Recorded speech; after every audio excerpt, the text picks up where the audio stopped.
I own the property. I live here. I've got the deed. May I know who made the report?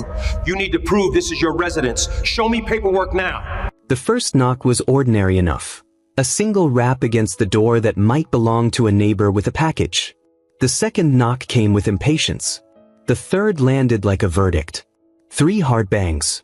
Then a voice, not quite shouted but edged so close to it that it felt like an accusation already written. Police, open up! Show proof of occupancy! Inside apartment 3B, the kitchen light flicked over a plate rack and the gentle slope of a child's crayon drawing on the fridge. Denise Hall's hands were in warm suds. The house smelled faintly of cumin and lime leftovers, tacos earlier on a Tuesday that had seemed, before now, ordinary and safe. Her mind was still on tenant emails, the spreadsheet on her laptop, the plumber who wouldn't return a call. She had a life of small, relentless logistics. Tonight was supposed to be the contained, manageable kind. But the knock cut through all of it. Her children moved like small animals at a sound of threatened thunder. Maya peered around the corner with wide, trusting eyes. Jordan, headphones hanging from one ear, straightened as if bracing for a sudden storm. Denise dried her hands, took a breath, and went to the door. The peephole framed a man in uniform, Officer Reeves. His face set like a line drawn with a ruler. He was broad-shouldered and close to 50, with a cropped gray buzz and a flush to his cheeks that made him look permanently irritated. He held a flashlight the way a judge holds a gavel. When she opened the door, Reeves pushed his weight into the hallway. He did not ask. He demanded. "Are you Denise Hall?" he barked. "Yes." She kept her voice small and even, because she knew the character of the night depended on whether she responded with panic or with measured control. Panic would be his opening. "You need to prove this is your residence. Show me paperwork." His tone landed with the practiced finality of someone used to being obeyed. Denise's pulse threaded up her neck, not because she had anything to hide but because she had seen this scene before in other people's lives, and she had always wondered what it would feel like when it was hers. There was a particular humiliation to being asked to prove the obvious, a slow, corrosive erosion that took no dramatic form. No shouting. No slurs. Just the implication that citizenship and belonging were conditional. "Officer, may I know who made the report?" she asked. He snorted, the sound of someone who believes the world confirms his suspicion before he has to look. "Irrelevant. You produce an ID or a lease, or we'll remove you." There it was, remove. Remove as if she were a piece of furniture to be shifted aside. Remove as if the place she'd kept safe for herself and her children, the place she paid for, the place she rented and managed, were optional. She reached for the entry drawer where she kept important papers, and the motion was enough for Reeves to bark, slowly. Hands visible. Jordan stepped in front of Maya. His face was a map of adolescent defiance and fear. "What are you doing?" he asked. "Back up," Reeves said to him without softening. The words were not an order to Jordan, they were a show of ownership over the space. The hallway tightened around that ownership. Denise thought of all the nights she'd sat at a kitchen table doing the math for repairs and taxes, the nights she had fixed a leaky sink so a tenant could sleep in peace, the nights she had signed checks with a pen that trembled only from too much coffee, not from fear. She thought of how often she had been advised, gently and not, to keep a lower profile because the world sometimes mistakes visibility for threat. She felt that old, tired familiarity again. The way people's imaginations would fill in the blank spaces with suspicion. It's private. It's quiet.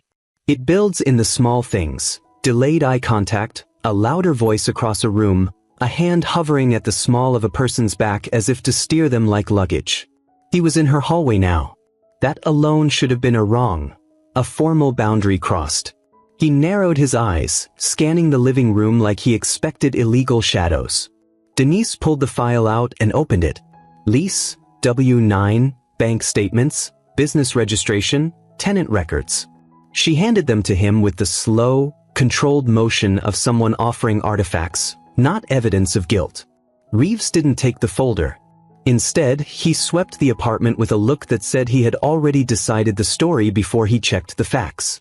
"You keep 'em neat," he said, an observation meant to be compliment and suspicion at once. "It's my business," Denise said. "I manage the property. I live here. I've got the deed."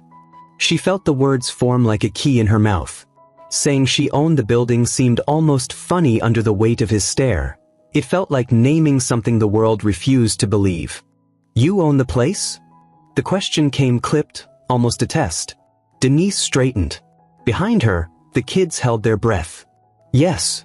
Not boastful. Not defensive. Just clear. The truth in her voice made the hallway frictionless for a beat. That clean, bright moment when fact confronts prejudice and the room has to decide which to accept. Reeves blinked. For a second, his posture shifted, irritation recalibrating into a small, private unease. He took a step back as if stepping off a line.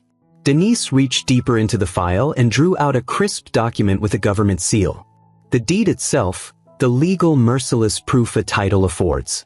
It was heavy in her hands the way truth sometimes is, not dramatic, but inexorable. "This is the deed," she said. Denise Elaine Hall, sole owner. The hallway seemed to inhale. The children watched, faces open, astonished not by the paper but by the reversal of expectation, that the person a stranger had assumed could be ejected without question was, in fact, the landlord. The man who had barged in with certainty had to fold the certainty away like a used map. Reeves' jaw worked. He was a man trained to assume narrative. Suspect steps into frame, officer removes threat, order restored. In his calculus, an unremarkable piece of paper could not undo the muscle memory of suspicion. He searched for a loophole, a procedural box to tick where doubt could persist. Denise held his gaze. The room felt thin, like an overused sheet stretched across a bed. Her voice lowered to an edge.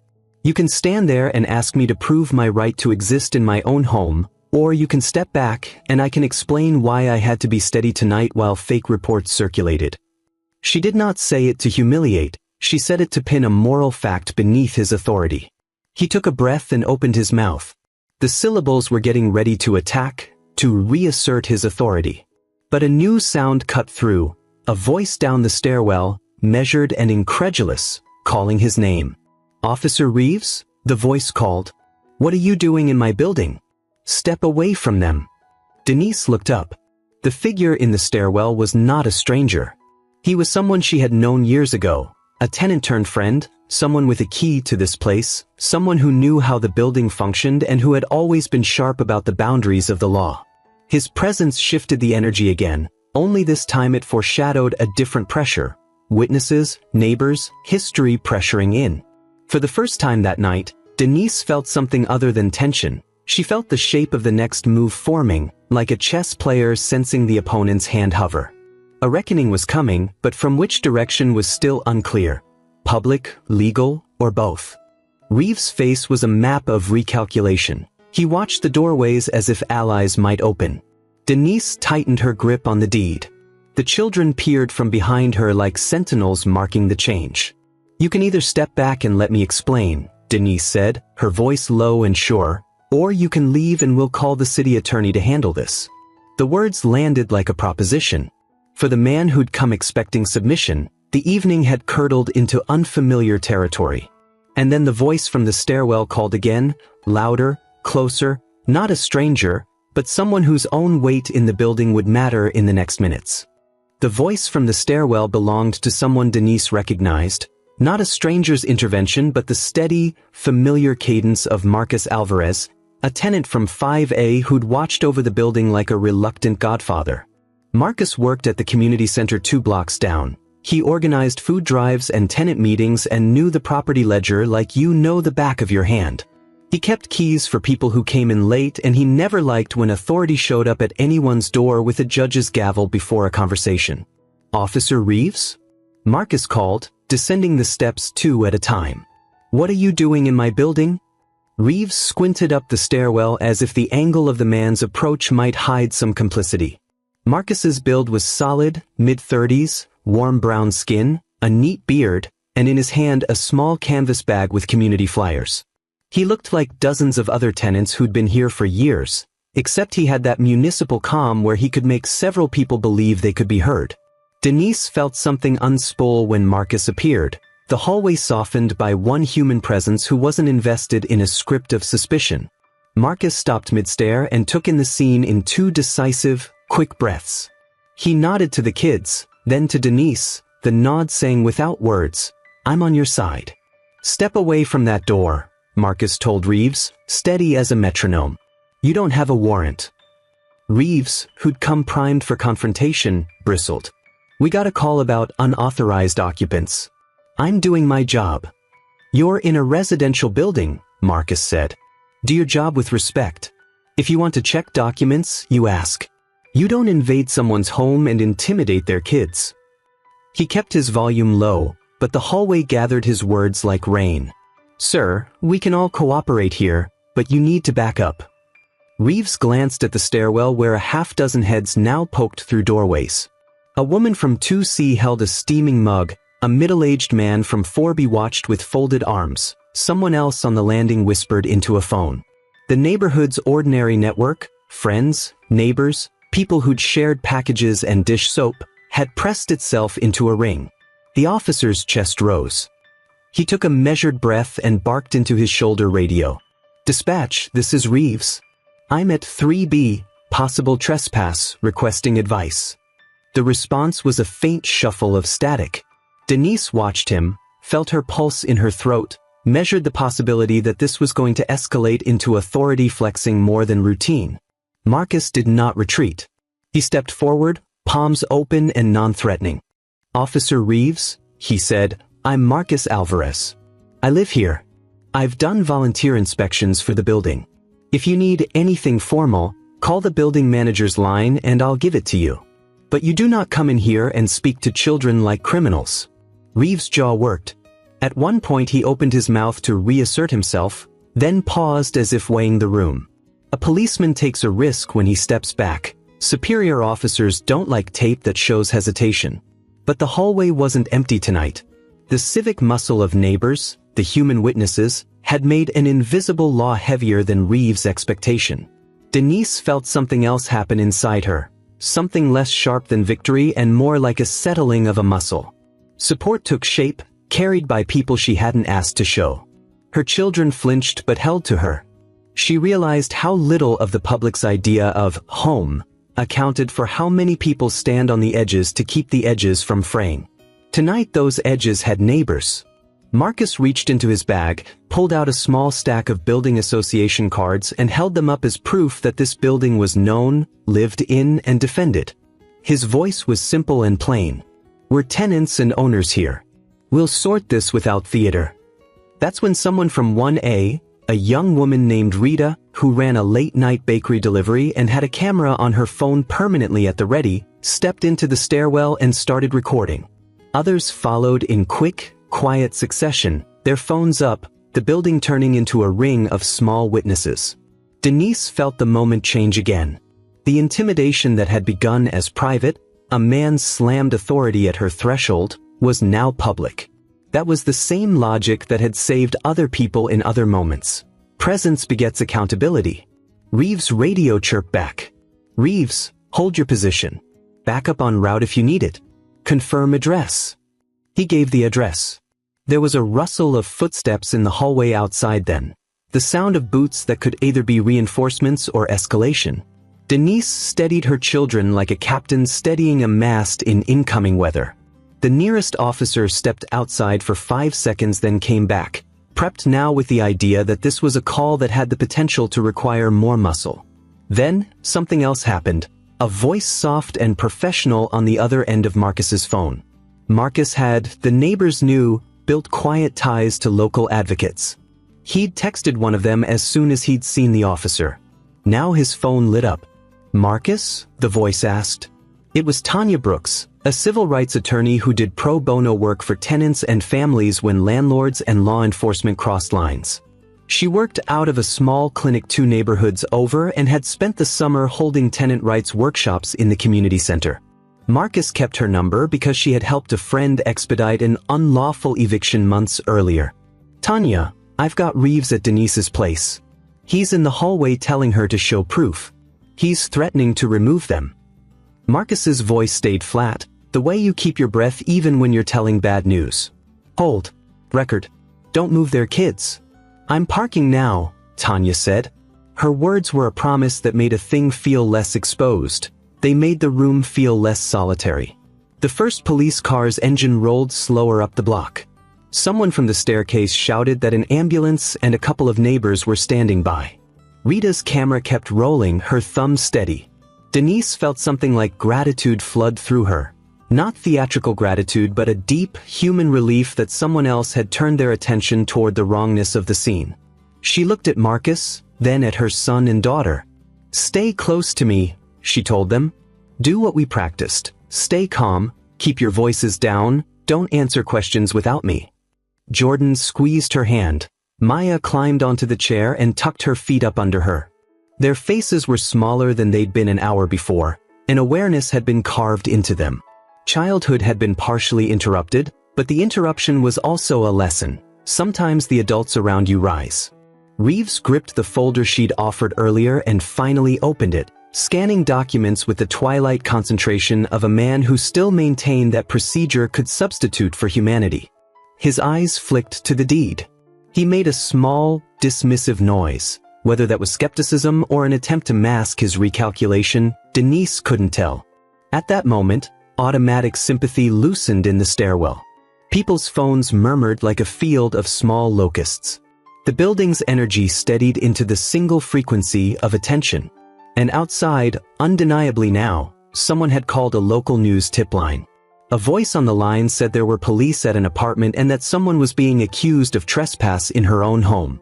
News vans took their cues faster than the sirens, and in neighborhoods like theirs, the cameras moved on rumor. Reeves felt the pressure of witnesses. He lifted his radio and mumbled into the mic, "I'm holding copy. I'll stand by." "You don't get to be the judge of a home, officer," Marcus said. "Not tonight. Not here." The officer's mouth twitched. He could have walked away. He didn't. Instead, he tucked his hand into his belt like a man reflexively reaching for the shape of power. The action made several people in the stairwell tense. That's when Marcus did something small and decisive. He called the building's legal liaison on his other line. Denise watched as Marcus's jaw set like a hinge. He negotiated a cadence on the phone, his voice soft but sharp. "Tanya's on the way," he said into the handset, then to the group. "We keep this recorded. We keep it calm. We keep them visible." Minutes stretched. In that interval, Denise thought about the deed in her hand, the inked signature, the legal pulse that defined property and ownership in language most people would accept. Ownership, she'd learned, is a legal tool. It translates into authority on paper. But authority in the street is another thing entirely. It requires witnesses, neighbors, the kind of public collectedness that could make a man like Reeves think twice. By the time tires skidded and a black sedan, not a police cruiser, pulled up across the street, the hallway was full of people who would have otherwise been strangers.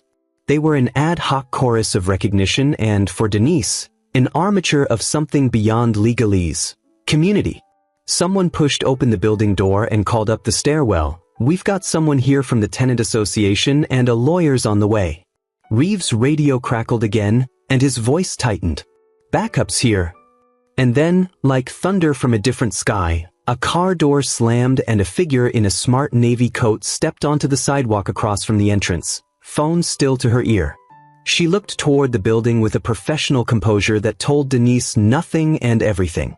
Marcus lifted his phone, the screen flashing Tanya's name. He breathed once and said, loud enough for the stairwell to hear, "When she gets here, we do this legally. We do not give them a pretext." Denise clutched the deed. Her children watched. Marcus's neighbors watched. Reeves watched. A pair of blue lights cast the hallway in cold stripes as another cruiser arrived, and a camera on a tripod steadied across the street. Voices layered, some anxious, some furious, some practical. "Call the press. Record everything. Get names." Denise's throat was dry, but it wasn't only fear. She felt something sharpening into resolve. Ownership on paper had landed her in a hallway facing a man determined to make her prove what was hers. But the night had already shifted. The building had become a small theater of accountability, and the actors were neighbors who refused to be extras. The sedan's driver killed the engine.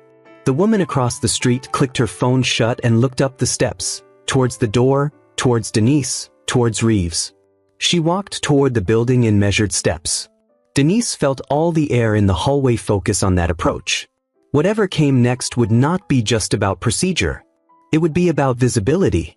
And now, for the first time since the knock, she did not have to stand alone. She straightened the deed like armor in her hands, and as the woman in the navy coat climbed the steps toward the entrance, Denise mouthed a single private word to her children: "Be still." At the top of those steps, the woman paused and said something that cut through the murmurs. A single sentence that would change the night's direction and force a public accounting. But the words landed just out of Denise's hearing, and the sound of them folded the air like a page turning. What she heard instead was the city siren in the distance and the single breath before an entire block leaned forward to see which way justice would fall. The woman in the navy coat paused at the entrance of the building like she'd stepped onto a stage she already understood. The hallway's murmurs folded into silence as she ascended the stairs, her heels tapping against the concrete in measured, authoritative beats. Her name was Tanya Brooks, civil rights attorney, tenant advocate, and, in moments like this, the difference between chaos and accountability. She moved with the calm precision of someone used to entering rooms where she wasn't welcome, yet always necessary. Her gaze fell on Officer Reeves first, not in fear, not in confrontation, but in assessment. Then she spoke the sentence that shifted the night. "Officer Reeves, step away from this family. You're operating outside protocol, and you're being recorded." Reeves froze. The hallway froze with him. It wasn't just the words, though they were surgical. It was the tone, quiet, unyielding, and dipped in legal certainty. Denise felt something in her chest uncoil as Tanya approached, placing herself gently but firmly between Reeves and the doorway of 3B. "Everyone stay calm," Tanya instructed. "No sudden movements. We let the law handle the law." Marcus let out the breath he'd been holding. Rita, phone still raised, whispered, "Oh, this is about to get real." Another officer, younger, unsure, stepped into the hallway behind Reeves. He glanced at Tanya, then at the phones recording in every direction. His posture softened immediately. "Reeves," he murmured under his breath, "we should maybe step back." But Reeves wasn't built for retreat. His face tightened, redness blooming across his cheeks. Pride clawed at his throat. "This is an investigation," he snapped. "I have a call about trespassers. I'm doing my job." Tanya's eyes narrowed with surgical precision. "Sir, you entered this hallway without a warrant, demanded proof of residency without probable cause, barked orders at a minor, and threatened an unlawful eviction." Her voice didn't rise, it sharpened. "You don't get to say you're doing your job when what you're doing is violating your department's policy." A ripple of agreement moved through the gathered tenants. Reeves opened his mouth to argue, but Tanya continued, her tone even colder. "And before you claim you're following protocol, I've already notified the precinct supervisor. He's on his way." Reeves stiffened. That hit him square. Denise watched all this with a swirl of emotions: relief, anger, exhaustion, and the surreal realization of how close she'd come to being removed from her own property like a trespasser in the night. Tanya turned to her next. "Ms. Hall," she said warmly, "are you all right?" "Yes." Denise managed a small nod. "Just tired." Tanya softened. "You shouldn't have had to handle this alone." Jordan moved behind his mother, his voice small but steady. "She didn't. We were here too." Tanya smiled at him before turning back to the officer. "Reeves," she said, "you had no grounds to enter this hallway in the first place. And you definitely had no grounds to threaten this family." He bristled. "I got a call." "From who?" Tanya asked. "A neighbor? A passerby? Someone who didn't think a black woman could live here?" She folded her arms. "Or did you just see them and decide the call must be real?" Reeves flinched, a tiny, involuntary twitch. A few tenants whispered to each other. Someone murmured, "That's exactly what happened." Another said, "He does this all the time." A cluster of neighbors from down the hall stepped closer, speaking up. "We've seen you do this before," one woman said. "You profile people, added a man near the stairs. Always the black tenants, someone else whispered. The accusations landed heavier than any punch. Reeves looked overwhelmed, but anger was his refuge. Everyone back up, he barked. He reached for the hallway wall, as if searching for an exit that didn't cost him his dignity. Tanya stepped forward. Officer, she said calmly, you are not in control here anymore. This situation is documented, live on multiple phones, and your precinct supervisor is en route. I suggest you wait without escalating this any further. His jaw clenched. His nostrils flared. He looked like a man realizing there was no version of this night that ended in his favor. Outside, the distant hum of engines approached. Not police cars. Something deeper. Something heavier. A news van. Rita whispered, "Oh, this is about to blow up." Marcus stepped to Denise's side, a quiet solidarity grounding her. The kids clung close, watching the hallway transform into a scene that no family should ever have to endure simply for living in their home. Denise steadied her voice. She had been quiet long enough. "Officer Reeves," she said, "you came here ready to throw me and my children out. You shouted at my son. You tried to intimidate us." He couldn't meet her gaze. "And the truth," she continued, pulling the deed from her folder again, "is that you tried to evict the owner of this building." Gasps filled the air. Someone down the hall muttered, "Oh, he's done." Another whispered, "This is going viral tonight." Reeves swallowed hard. This doesn't mean anything," he stammered. "People lie." Tanya cut him off immediately. "No one lies with a notarized deed, officer." Her voice sliced through his defense like a wire. Reeves' rookie partner shifted uncomfortably. "Sir, maybe we should leave until the supervisor gets here." But Reeves' pride wouldn't let him. "Fine," he snapped. "Then get the supervisor here now." As if summoned by the chaos itself, the elevator dinged, a sound too clean and gentle for the moment. The metal doors slid open. A tall, stern-faced black man in a precinct jacket stepped out. Lieutenant Harris. Every officer in town knew him. Most civilians respected him. His presence was heavy, authoritative, unmistakably commanding. He took in the scene with one sharp, assessing sweep. Neighbors gathered. A woman holding a deed. A tense officer. 2 frightened kids. An attorney standing in defense. He exhaled slowly. A controlled release. "Reeves," Harris said. "Explain yourself." Reeves straightened, trying to recover authority. "Sir, I got a call. A trespass. Possible squatters. I was securing the location." Harris looked at the deed in Denise's hand, his expression hardening. "This woman owns the building," Tanya said calmly.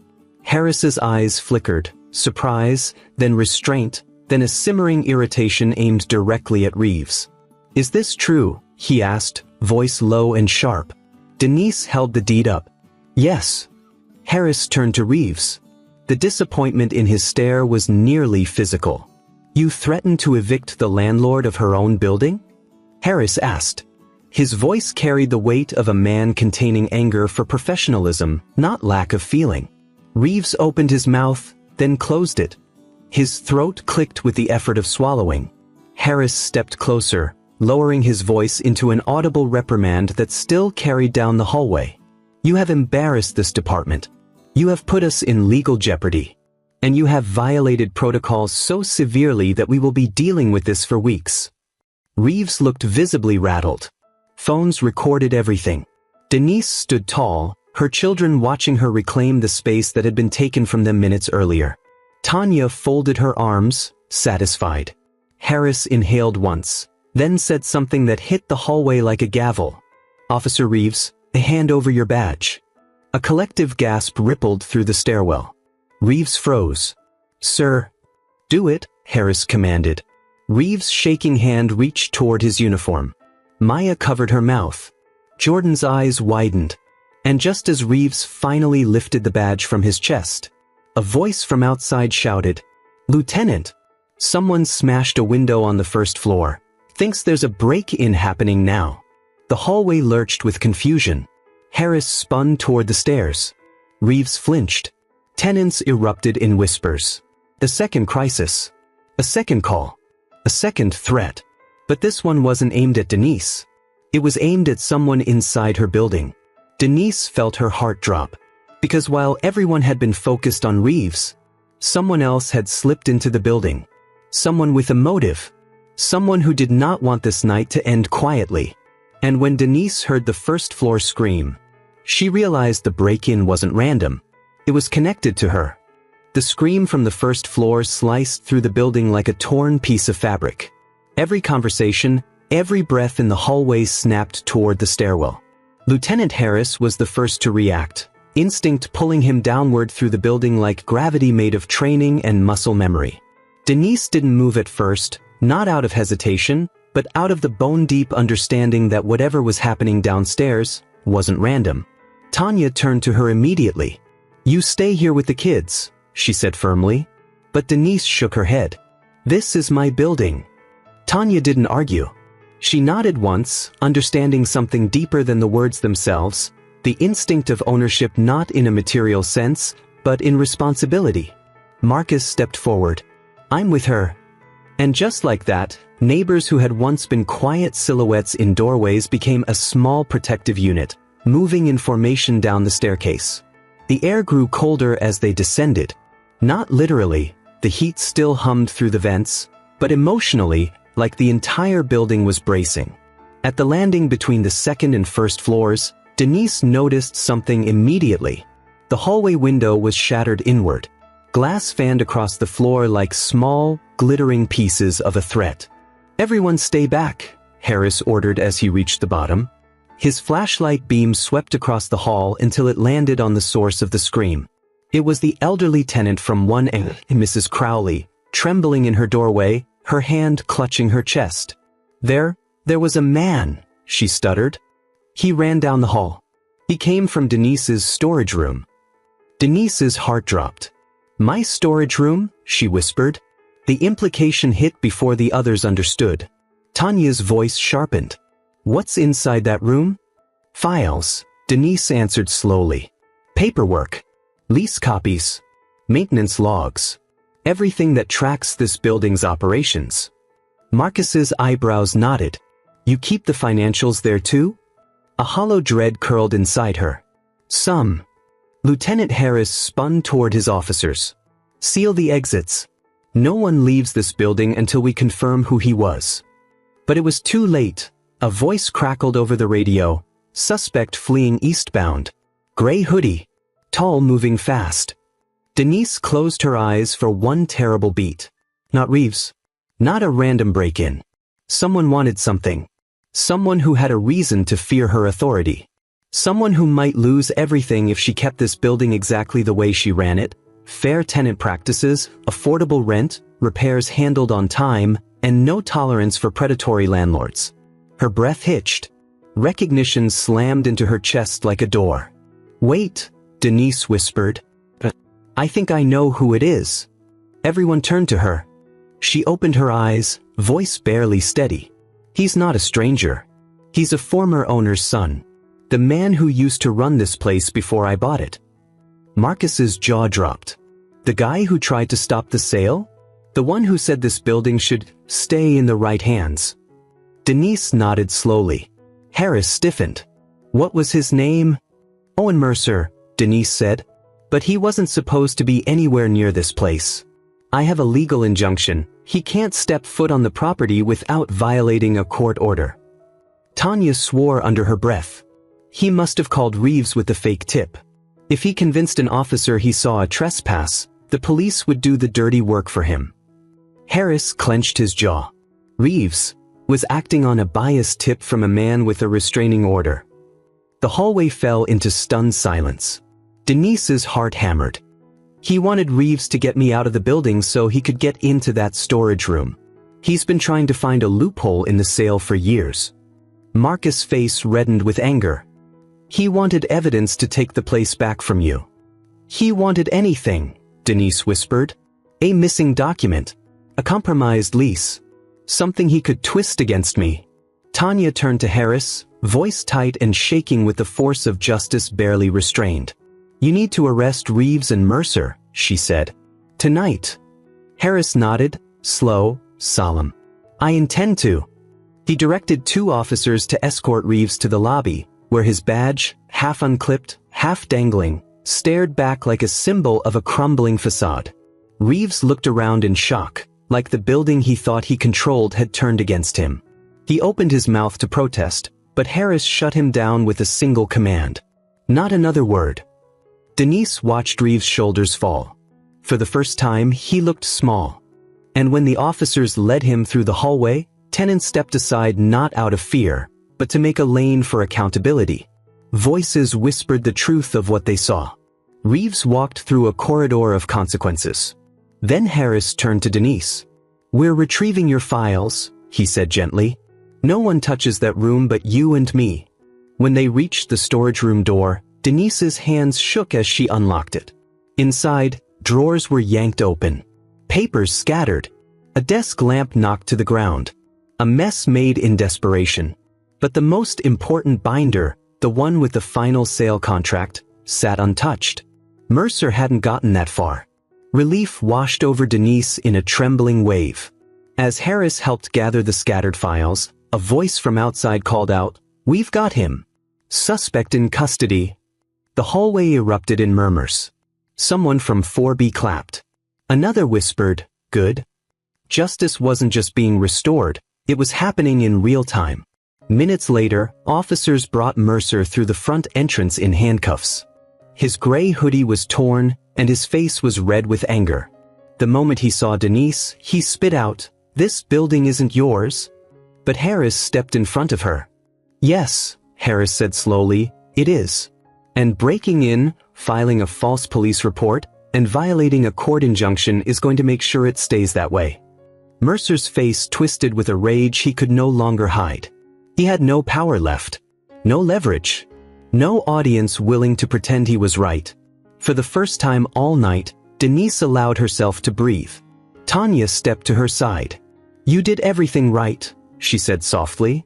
"You stayed calm. You protected your kids. You stood in your truth." Denise's eyes burned, not from fear, but from the overwhelming strength that rises after surviving something that wanted to break you. The tenants gathered. Some touched her shoulder. Some hugged her kids. Some simply nodded in solidarity. Real, human community. Not on paper. Not in policy. But in presence. Marcus whispered, "You held your ground." Literally. And Denise realized something she had known, but never fully felt, until now. Power isn't always loud. Sometimes it's a deed in a drawer. Sometimes it's neighbors on the stairs. Sometimes it's a mother standing in front of her children, saying, "You don't get to take our home." As Mercer and Reeves were taken away into separate cars, Harris gave her a slow, respectful nod. "You should be proud," he said. Denise held her children close. "I am," she whispered. "And I'm tired." Tanya laughed softly. "You just survived a coup attempt on your own building. You're allowed to be tired." The neighbors chuckled, soft relief after a hard night. And as the last police car pulled away, Denise stood under the streetlight, its glow casting a warm circle around her and her children. This was home. And tonight proved exactly why she fought so hard to keep it. If you felt the weight of this story, even for a second, join us. Like the video, speak your experience in the comments, and subscribe so this community can keep growing stronger. Together, we amplify stories that shouldn't be ignored, and we make sure no one has to face moments like this in silence. If you felt the weight of this story, even for a second, join us. Like the video, speak your experience in the comments, and subscribe so this community can keep growing stronger.